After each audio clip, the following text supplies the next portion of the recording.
Before we get this video going, for those of you trying to improve your basketball skills, now you had a chance to train with me.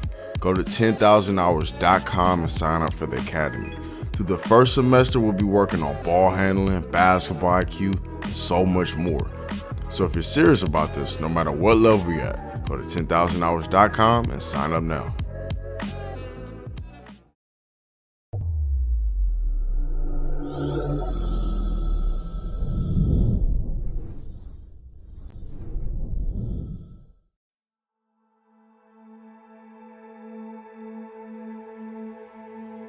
Can anyone become a shooter?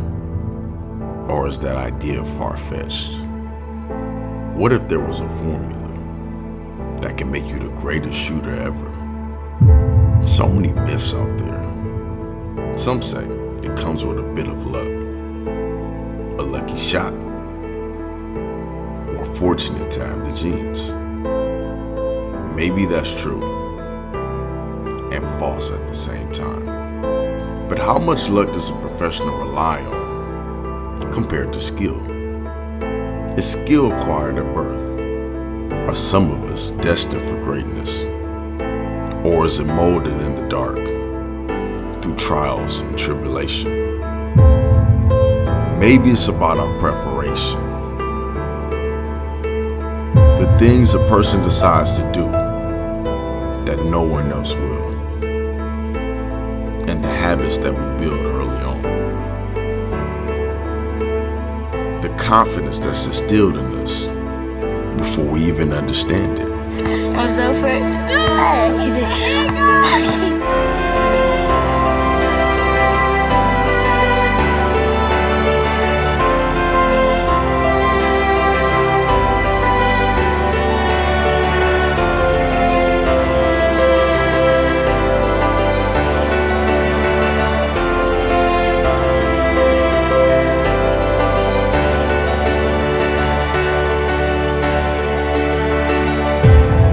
I want to know what it's like to feel that fire sensation, even if it was just for a moment. I want to know what it's like to prepare like a legend.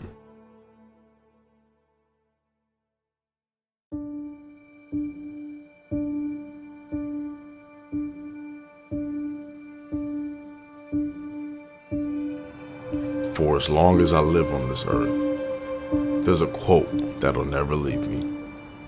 It's that preparation plus opportunity equals an explosion of success. I've heard stories about Ray Allen, how he would show up early every day, hours early to the gym, and he would prepare for a storm. See, Ray Allen was a pro. He had one job, and that was to shoot the basketball. It didn't matter if he was sick or if it was snowing outside, home arena, away arena. He got paid big bucks to shoot the rock. His advantage was pulling up before anybody else was there. And as calm of a guy as Ray seems to be, it takes a different type of monster to do this. One of the keys to success is self-confidence. And an important key to self-confidence is preparation. It's preparation, repetition, doing the same thing over and over and over, whether there's an audience or not. Sometimes the easiest or hardest thing to do is start. Some wait for a New Year's resolution, or it may take a death to trigger us to begin fresh. But maintain it, to stay consistent through months, years. That's the hard part. And if you're not careful, you can lose yourself. Your interactions with people aren't normal. Why? Because you spend so much time trying to achieve a goal. It's scary and fascinating. Some actually find the process boring, but once you find the success in it all, once you climb over that mountain multiple times, you begin to see the light but the process is truly appreciated by those who have experienced it.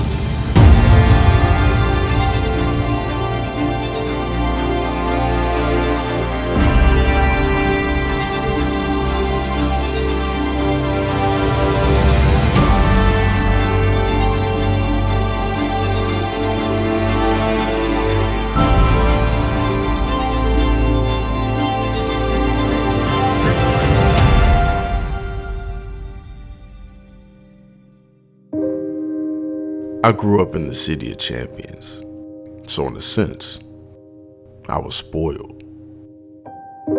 My whole life, all I watched on TV were winners. My dad and I would sit in front of a television and watch every Laker game that came on TV. And if we had to miss it, he would record it on VHS.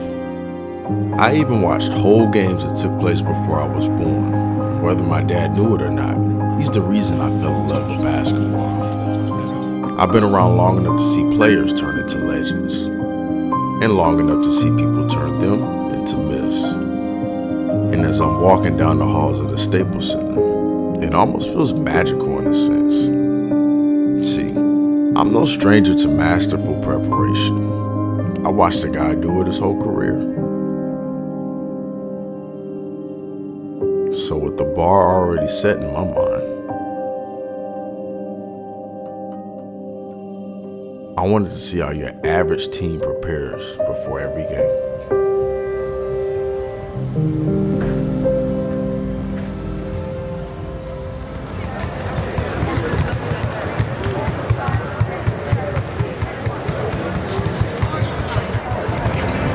Fans, come meet your Clippers Spirit. The Spirit are in their 35th season this year, and you can get their autographs on the main concourse right now behind. I didn't expect to see what I saw. Due to trades, the Clippers had just lost a huge part of their team, and the Suns are at the bottom of the West. But everybody's level of focus was pretty high. There were players studying film, getting treatment, and working on game shots. There wasn't any of those lazy layups or jumpers. Everything was organized. They were getting up hundreds of shots. Assistant coaches were barking orders. And it's a day before All-Star break, so I know everybody was ready to go home. This isn't even a team like the Warriors or the Bucks, so I can only imagine what their pregame is like. But this is it. This is why they're the pros. You can sense it right away.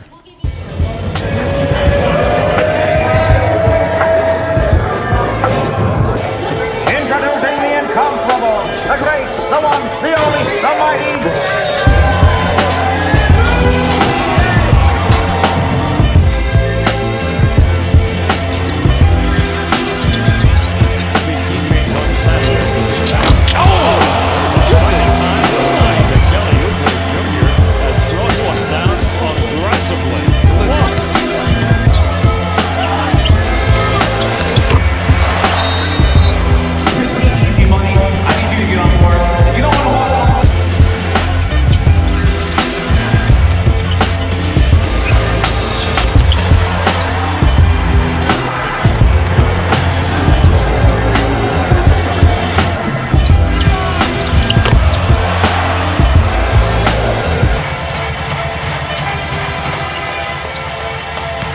Put on a mask.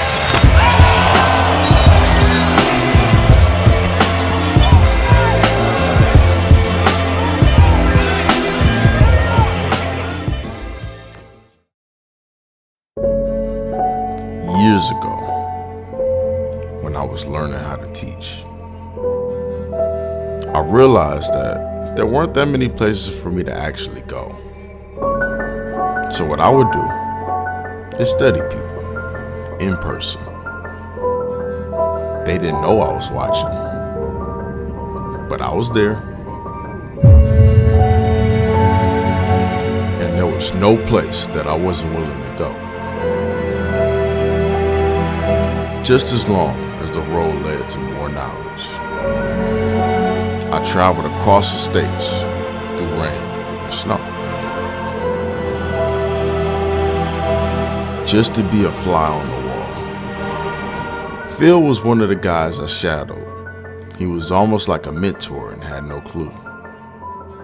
And I've watched him train some of the best players of my generation. So I knew that there was an opportunity for me to pick up on something.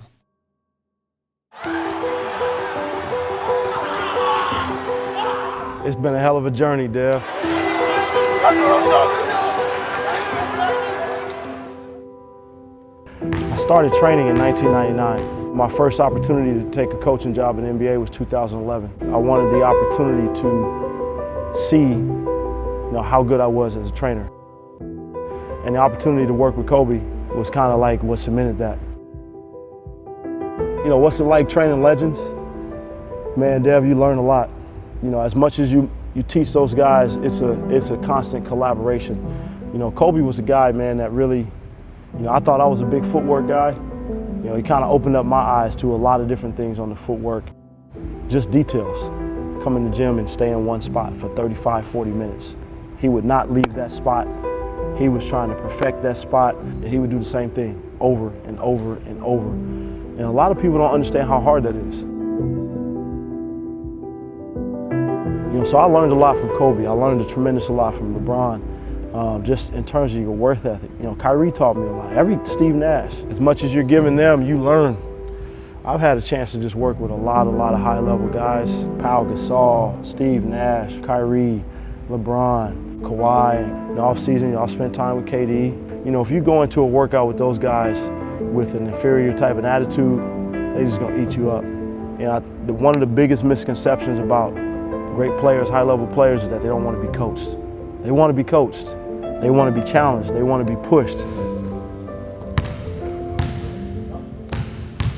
When I first got to LA, I started working out with our guys. Kobe would come out of the training room and he would pull up a chair and sit. He wanted to see if I knew what I was doing.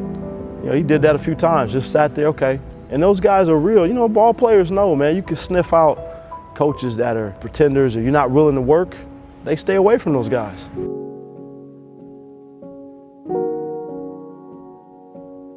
They've been playing the game for so long. Great players, man, when they're in shooting slumps, they watch their own film.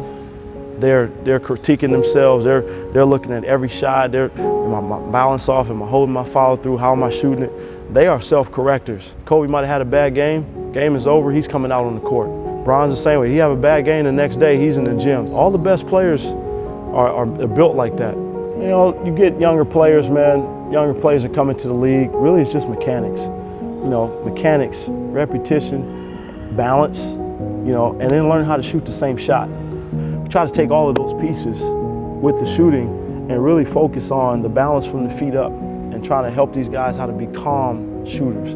Try to teach a lot of guys now, let's be low and ready, let's play with a wide base. Okay, so a wide base allows me to activate my feet however I want. Half step, 1-2, quick hop.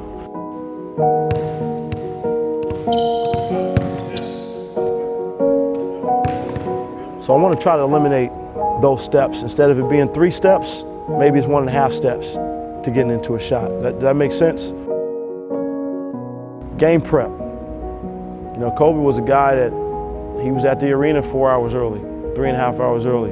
If he's going to work before the game, he wanted silence. A lot of guys that are in the league, man, a lot of the veteran guys, they have routines. On game day, they might get up, they lift, they get a massage. Okay? We come in and do shoot around, they'll get some shots up, they may get some shots up after shoot around. They come in before the game and they have a 15 or 20 minute routine on the floor, they get in the weight room. It's a full prep. A lot of people don't understand how much goes into these guys preparing for the game on a daily basis. They just think they show up and play. Their supreme belief in themselves. There's no shot that they couldn't take or make, all of them. They don't care where they are on the floor, they believe they can make that shot, whatever it is. You try to tell one of those dudes they can't do something, they gonna prove you, or they're gonna go to the end of the world proving you wrong. Habits, good or bad, they define us. When you learn to go in the right direction, it turns into how often you travel down that road. And habits begin from the moment that we are born. Ray, if you weren't a professional basketball player, what would you have wanted to do in life? Well, I grew up in the military, and my dad was in the Air Force, and I always had visions of being a fighter pilot, flying F-16s, now F-22s. I always thought that that's something I would do if I didn't play basketball. Imagine being surprised that a kid that grew up in the military became a creature of habit. A child whose dad grew up fixing planes and raising 5 children. You would have thought that his habits were built from a strict regimen, having to fix your bed a certain type of way. But it wasn't. It was the accountability of his father. How he did his job and how he went about having to be accountable to the people, his higher ups, his boss was called his first shirt. So we knew anything that we did around the house, like if we did something bad at school, he got alerted, and we didn't need him to have to come to school and pick us up because he was missing time at work. And then it was gonna have some type of repercussion on his job. And the thought was we do not need him to lose a strike based on our actions. So we knew everything that we did, it directly reflected, our dad's job. And so we just were always leery and nervous of making sure that we did the right thing because we understood the accountability when we were kids. It's one of the keys to success. Accountability. It was the building block for Ray Allen and his journey to 10,000 hours. Accountability. It was the origin story for one of the greatest shooters in the world.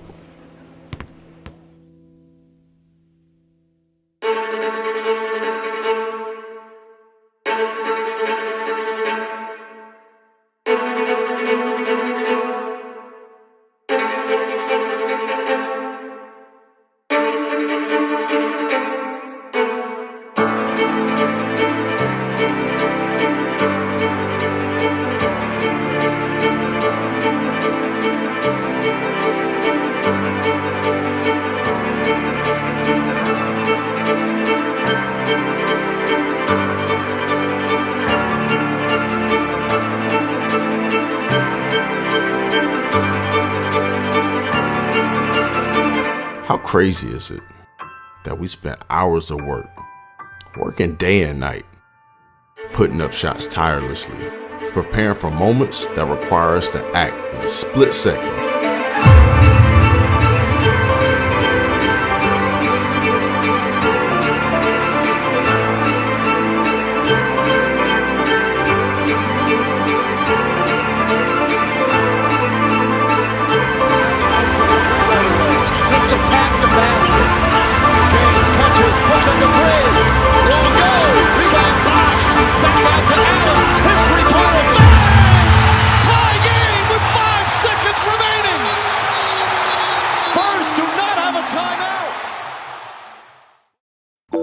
So I guess it goes back to the question, can anyone learn to shoot the ball? I think so.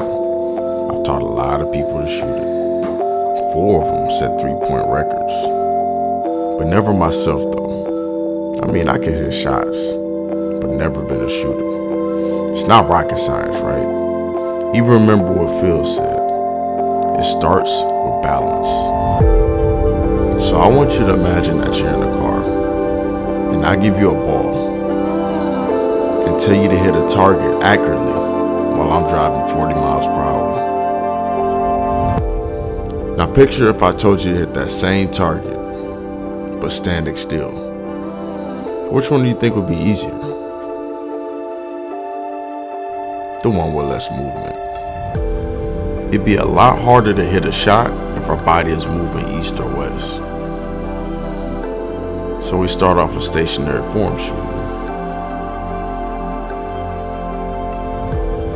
10 makes, 1 hand, no ring. And we do it till we get it right. It may sound simple starting off, but most of the great shooters that I'm studying have great balance. They come to a complete stop almost every time before letting the ball fly through the air. And maybe they can hit off balance shots, but you rarely see too much movement left or right. And so basic logic will say that if I can combine this with my arm going straight, I can get the ball to travel to the basket. And if I can get this down with one hand, imagine what I could do with two. I don't know. Maybe I'm oversimplifying it. But for sure, it's a place to begin. It's a journey that I'll go on with my friends.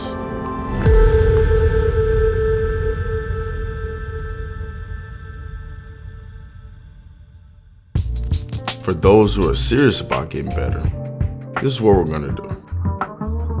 Before you really get into your workout, start off with one-hand shooting. I prefer if you stay up close, but you can make your way back if you like. The goal is to make 50 swishes. If you hit any part of the rim, it doesn't count. Let's start off slow for this month, and then add stuff gradually. Remember, be patient. You're gonna have off days. But as we talked about earlier, learn to self-correct. Film yourselves and send me the footage on Instagram once you get the hang of it. You may find yourselves in one of my videos. Thanks for watching, and I'll see you on the next episode.